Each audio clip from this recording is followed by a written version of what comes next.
நீ உன்னை நாங்கெல்லாம் தேர்தலுக்கு போட்டு ஜனாதிபதியா உன்னை ஆக்கினா இந்த இலங்கைக்கு ஸ்ரீலங்காவுக்கு உன்னை ஜனாதிபதி ஆக்கினா நீ என்ன செய்வ? நீ ஏற்றுக்கொள்வீங்க அந்த பதவிக்கு? ஏற்றுக்கொள்வேன் அந்த பதவிக்கு. ஏற்றுக்கொண்டு நீ ஜனாதிபதியா உன்னை போட் போட்டு நாங்கள் உன்னெல்லாம் ஜெயிக்க வச்சா நீ அடுத்த ஆட்டம் நீ என்ன செய்வ? முதலாவது ஜனாதிபதி ஆகினா நான் ஜனாதிபதி ஆகினா இந்த நாட்டுக்காக இந்த நாட்டில் கஷ்டப்பட்ட மக்களுக்காக வீடுகளை கட்டி கொடுப்பேன். வீடு இல்லாதவர்களுக்கு, வீடு வசதி இல்லாதவர்களுக்கு உணவுத் தேவைகள், விலைவாசிகளை குறைப்பேன். பெட்ரோல் வசதிகள், வசதிகள் வேற என்ன செய்வேன்? புதுசு புதுசாக சொல்ல நாட்டு வாக்களை களவெடுத்து அவங்க எல்லாம் பிடிச்சி என்ன செய்வேன்?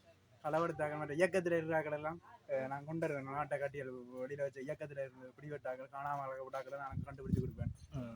இப்போ நீ இப்போ அனுர ஜனாதிபதியா வந்த பற்றி நீ என்ன நினைக்கிற? அனுரா வந்தது சந்தோஷம் தான். ஆனா தமிழ் வரதான் நல்ல தமிழ் தமிழ் போடலாமான்னு சொல்றியா? ஜனாதிபதி போடலாம்.